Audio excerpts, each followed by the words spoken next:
program cam server and the core file. Now once you give this thing, now it says that there is a problem in the cam server, and it says that the problem is in the kernel vcs call. Actually the current pointer is here, but you see there are two threads. This is the one, this is one there are two lightweight processes basically. One is 6638, 6637. Right? The current instruction is that, so you can use the where command as I told, right?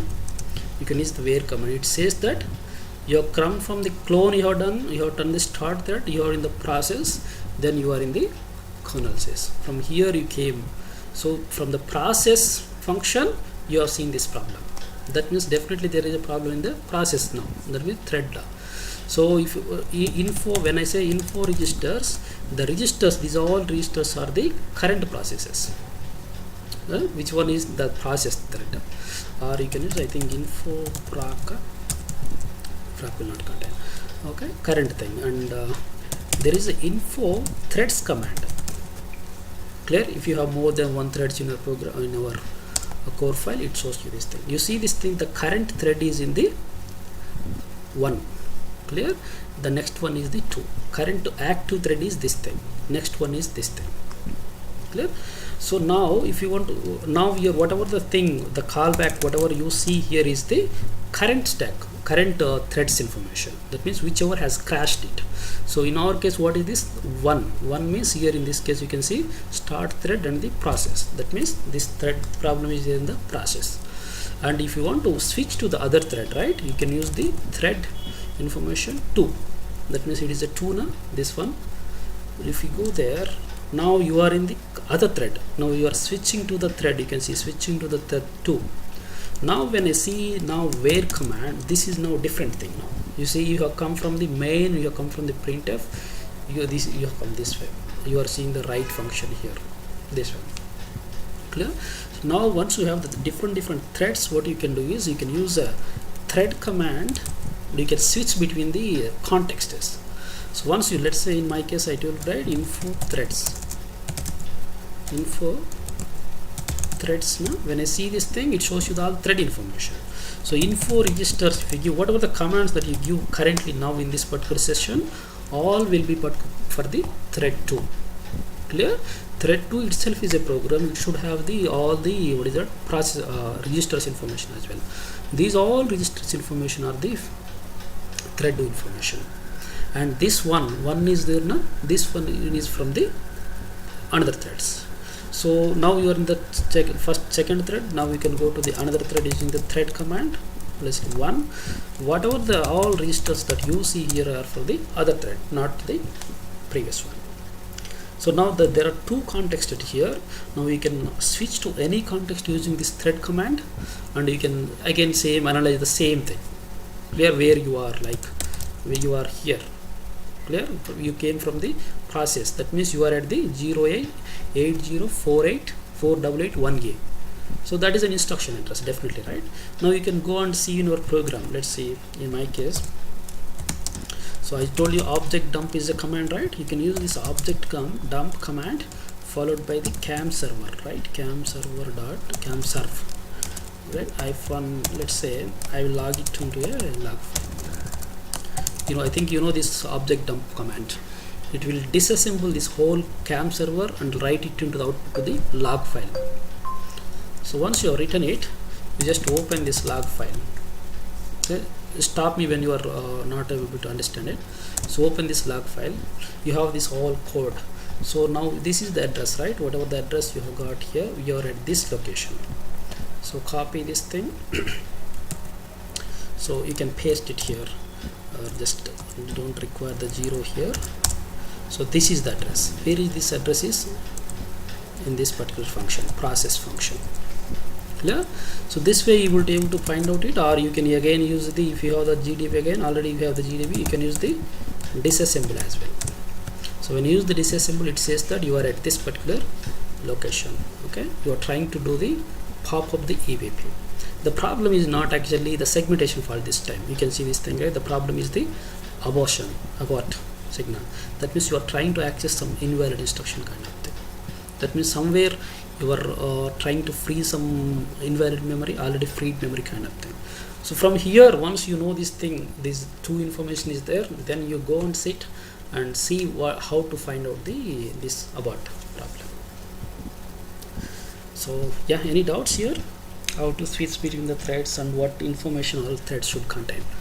So as I told you, once you have the process, all the threads will share the address space of the process.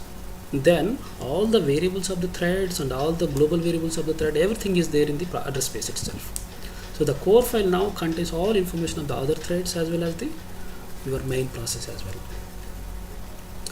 So from here you have to sit and you have to see again and read the code, and you have to see the exact line of the code. Now you can see the problem is here, but this is in a what is it, info. There is another kind of shared libraries, another function is there. Once you see this thing, right, this address, whatever this address, you can see it falls into one of these addresses. That means the problem, it shows that it is there in some libc or somewhere, libp threads. But in our program, the problem is where actually in our program the problem is at this particular location. So you have to go and see this thing. Actually from here it goes to the low and try to do this thing, then there is a problem. In our case, as we don't have these debugging symbols, that's what it shows you. If you have the debugging symbols, right, it will show you with the exact line number as well where the problem is. So as I told you, we have written already the program, CN program, right? I have written my own program here. So now you can use this program. Now you pass the core. Now it shows you two information. Now what is this? PID is 66381 and the PID is 6638. Both the information will be shown. The first one, whichever is shown, is the current thread that has crashed. So the instruction pointer was at this particular location. Clear? And another command that you have to dump this all core dump is the object dump -s. Object dump -s. You give the core file. Clear? So it dumps everything onto the screen. So you can see all the core dump of that core is there. So what you can do, right? You can redirect into the one file. So then you have all addresses and all global variables, and go and analyze it. Clear? I told you the EBP is there, so you have all registers now. The EBP address somewhere will be there. Go and read that, take that what data is there at that particular memory location. So and get the next EBP address. Go jump there. Get the all other arguments in that particular location. Clear? So this core is very important once you have shipped your program to the customer. So there, because you can't run a GDP there, and you can't run debugging tools at the deployment case once you deploy your software. So you have to get this core dump file and you have to analyze it. So any doubts? So what I would do, right, I will put these programs. I have more programs here. I have one more program called core BT, as I told you, right? So the GDB, once you use the GDB, it will show you the all core trace of it, I mean back trace of it, where you have come from. We have seen that, right? You have come from the main to the connect to the string, my string comparison. If you don't have the GDB, I have written on a program core BT. Okay? You can use this function which will tell you all this core trace of it. Clear? And another program I have written is core load. You can use this thing to analyze all other sections as well, not only the registers. I have shown you that stack and data segments. This will decode all other load segments as well. Clear? You use these programs and you analyze what they are doing. So once you get these all things into one place, you will understand what a core file contains, when it is very important. Clear? The final thing I would like to tell you is the names. When you see this thing, when you generate the core file, it is generating it as a core. Let's say you have a lot of programs, they may generate a lot of core files, right? In such case, as I told you, if there is already core file, so a new core file will not be generated. So what you can tell the kernel, right? When you generate a core file, for each core file you can attach some extra information as well.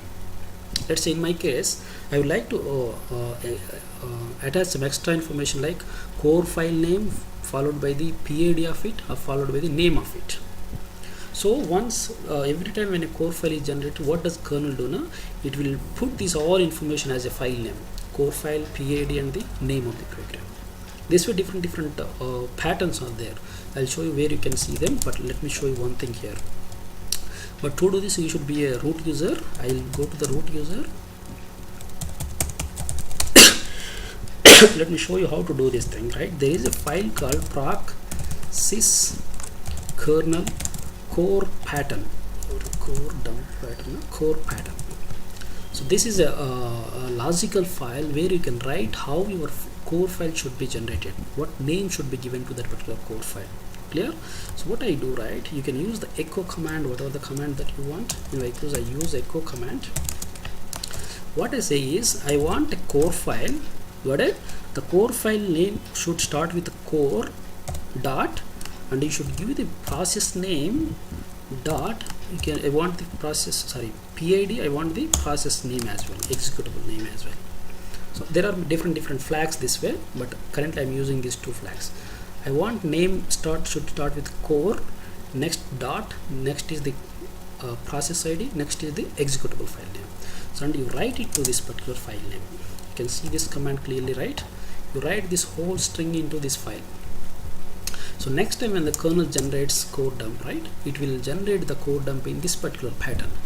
So let me show you this example now. So once again I will run the same program fsftp. It will take some parameters. Alright, I'm running this core file program. Look at this, what happens now. So core has been dumped. You see this thing now, a file has been generated. So if the file is core, the process ID is this thing, name of it is sftp. So this way what happens next time when you run this thing, this program, other program once again, so next time the process ID will be different, isn't it? So you can see the another file has been generated here. So this way if you have more programs, then you can give a pattern to it. So what I would suggest you is man core. There is a man page for this core file. You just go to this core man page and see what are the different these kind of flags are there. I have put the one flag called P. I have put another flag called E, but there are other things as well.